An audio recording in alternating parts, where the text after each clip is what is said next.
अस्सलाम वालेकुम and most welcome.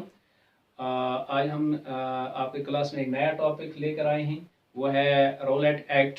पिछली बार हमने पढ़ा था first world war and its impact on the Indian polity and economy, but today our topic is Rowlatt Act, when this act was passed and who passed this act and what was the reaction of Indians against this very act. We are going to discuss this very topic today. So let's begin. ये roulette act जो है actually इसका official नाम जो था, इसका जो सरकारी नाम जो था इस रोलेट एक्ट का, that was anarchical and revolutionary crimes act 1990। यानी रोलेट एक्ट का जो ऑफिशियल नेम है वो है anarchical and revolutionary crimes act 1990। ये आप याद रखेंगे। और इसको एक और नाम भी दिया था इंडियंस ने, पर्टिकुलरली गांधी जी ने इसको एक नाम दिया था, वो नाम था ब्लैक एक्ट। यानी रोलेट एक्ट को anarchical and revolutionary crimes act भी कहा जाता है और इस एक्ट को ब्लैक एक्ट भी कहा जाता है। वो ब्लैक एक्ट क्यों कहा जाता है वो हम इसको लेटर ऑन पढ़ेंगे। तो चलिए, ये एक्ट जो था, it was passed on 10 March 1919 by the imperial legislative council in Delhi. इस एक्ट को 10 मार्च 1919 को इंपीरियल लेजिस्लेटिव काउंसिल जो थी, यानी ब्रिटिश इंपीरियल काउंसिल जो थी, उन्होंने पास किया दिल्ली में 10 मार्च 1990 को। अब इसकी रिकमेंडेशन जो थी इस एक्ट की किसने दी थी? इसकी रिकमेंडेशन जो थी एक कमेटी ने दी थी, जिस कमेटी का नाम है रोलेट कमेटी। जिस तरीके से इस एक्ट का नाम रोलेट एक्ट है, इसी तरीके से इस एक्ट की जो रिकमेंडेशन दी थी उस कमेटी का नाम भी रोलेट कमेटी है। एंड इस कमेटी जो रोलेट कमेटी थी, इसका जो चेयरमैन था उसका नाम है सर सिडनी रोलेट। और उसी के नाम पर, ये एक जज था और इसी के नाम पर इस एक्ट का नाम भी रोलेट एक्ट रखा गया, क्योंकि ये जो रोलेट कमेटी थी इसका चेयरमैन जो था वो था सर सिडनी रोलेट।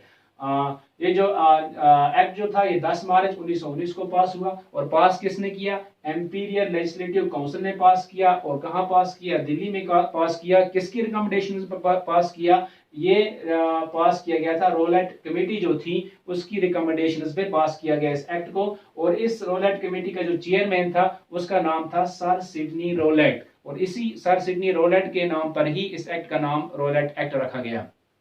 तो आइए चलिए हम देखते हैं कि इंडियन जो थे, why Indians were outraged by this act. और इंडियन जो थे वो गुस्से में क्यों थे, उन्हें गुस्सा क्यों था इंडियंस को इस एक्ट को लेकर, तो वो पढ़ते हैं। और दूसरा ये देखते हैं कि इस एक्ट ने क्या पावर्स दिए, कौन से नए पावर्स दिए ब्रिटिशर्स को, ब्रिटिश गवर्नमेंट को इस एक्ट ने।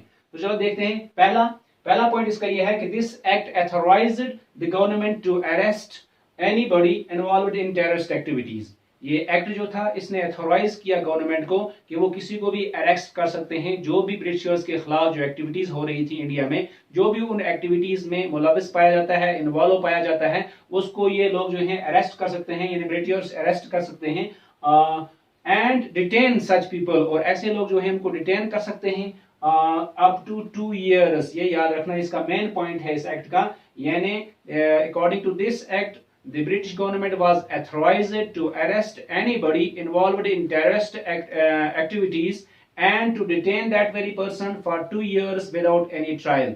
और जो भी पर्सन, ऐसा आदमी जो अगेंस्ट ब्रिटिश एक्टिविटीज में इन्वॉल्व पाया जाता था, जब उसको अरेस्ट किया जाता था तो उसको डिटेन रखा जाता था विदाउट एनी ट्रायल, बगैर उस पर कोई मुकदमा चलाए। यानी वो आदमी जो था, वो पर्सन जो होता था, वो कोई भी अपने लिए कोई भी कोर्ट में जो है अपील नहीं कर सकता था। दूसरा point, it empowered the police to search any place for any place without any warrant. यानी इसने पुलिस को ये पावर्स दिए कि वो बगैर किसी वारंट के किसी भी जगह और किसी भी घर की तलाशी ले सकते थे। पहला पॉइंट हमने ये पढ़ा कि गवर्नमेंट को एथराइज किया गया, वो किसी भी शख्स को जो ब्रिटिश के अगेंस्ट किसी भी एक्टिविटी में इन्वॉल्व पाया जाता था उसको अरेस्ट कर सकते थे और उसको डिटेन कर सकते थे for 2 years without any trial. और दूसरा पावर ये दिया इस एक्ट के मुताबिक, पुलिस को ये पावर दिए गए, they were empowered to search for any place without any warrant, किसी भी जगह की वो तलाशी ले सकते थे बगैर किसी वारंट के। और तीसरा ये था, it also placed severe restrictions on the freedom of press। it also placed severe restrictions। इस एक्ट ने जो है खतरनाक पाबंदियां लगा दी, रेस्ट्रिक्शंस लगा दी, किस पे? On the freedom of press. जो फ्रीडम ऑफ प्रेस होती है, यानी न्यूज पेपर्स, जो न्यूज होते हैं, न्यूज पेपर्स चाहे वो टीवी पे टेलीकास्ट किए जाएं, या न्यूज पेपर रेडियो पे जो ब्रॉडकास्ट किए जाती हैं न्यूज, या फिर मुख्तलिफ पॉम्पलेट्स छापी जाती हैं जो पॉलिटिकल लीडर्स होते हैं उनके जरिए से। यानी ब्रिटिशर्स का मतलब यह है कि उन्होंने फ्रीडम ऑफ प्रेस पे पाबंदी क्यों लगाई? क्योंकि बहुत सारे ऐसे ऑथर्स थे, बहुत सारे ऐसे राइटर्स थे, बहुत सारे ऐसे लीडर्स थे जो लोगों को जो है तैयार कर रहे थे ब्रिटिशर्स के खिलाफ फाइट करने के लिए, अपने थ्रू प्रेस के जरिए से, पॉम्पलेट्स के जरिए से, बुकलेट्स के जरिए से, या न्यूज पेपर्स के जरिए से। लिहाजा जो ऐसी कोई भी न्यूज जो ब्रिटिशर्स के खिलाफ हो, तो उसके लिए उनको ब्रिटिशर्स के खिलाफ जो था, ऐसी किसी भी न्यूज पे ब्रिटिश गवर्नमेंट जो थी उन्होंने पाबंदी लगा दी, उन्होंने रेस्ट्रिक्शंस लगा दिए। ये हो गए 3 पॉइंट। और इसी एक्ट के मुताबिक ब्रिटिशर्स ने क्या किया? पंजाब के जो 2 पॉपुलर लीडर्स थे, डॉक्टर सत्यापाल एंड सैफुद्दीन किचलू, इनको अरेस्ट किया गया इसी एक्ट के मुताबिक। और उनके अरेस्ट की वजह से पंजाब की जो सिचुएशन थी वो बहुत ही, वहां पंजाब के जो हालात थे वो बहुत ज्यादा नाजुक हो गए थे। अब देखते हैं, क्योंकि ये पावर्स दिए इस एक्ट ने ब्रिटिश गवर्नमेंट को, और इसके बाद हम देखते हैं कि इंडियंस का रिएक्शन क्या था। तो एक बात और भी बताते चलें कि जब इस एक्ट को पास किया गया तो उस वक्त इंपीरियल लेजिस्लेटिव काउंसिल जो था, उस वक्त वहां पे इंडियन मेंबर्स भी मौजूद थे जिन्होंने इस एक्ट की अपोजिशन की, उन्होंने बहुत ज्यादा मुखालफत की। लेकिन despite the opposition this act was passed, इस उनकी अपोजिशन के बावजूद भी इस एक्ट को जो है पास किया गया, इंपीरियल लेजिस्लेटिव काउंसिल में इस रॉलेट एक्ट को पास किया गया। अब as a reaction to this, वो जो इंपीरियल लेजिस्लेटिव काउंसिल के जो मेंबर्स थे, इंडियन मेंबर्स थे, उन्होंने रिजाइन कर दिया, उन्होंने इस्तीफा पेश कर दिया। और मेनली उनमें 3 मेंबर्स हैं, 3 मेंबर्स जो पॉपुलर मेंबर्स हैं उनके, उनमें एक है मोहम्मद अली जिन्ना जिसने लेजिस्लेटिव काउंसिल से इस्तीफा दे दिया, और दूसरा है मदन मोहन मालविया जिसने लेजिस्लेटिव काउंसिल से इस्तीफा दिया, और तीसरा जो था वो है मजहरुल हक। ये 3 लेजिस्लेचर जो थे, लेजिस्लेटिव काउंसिल के जो मेंबर्स थे, इन्होंने as a reaction to this Rowlatt Act उन्होंने रिजाइन किया।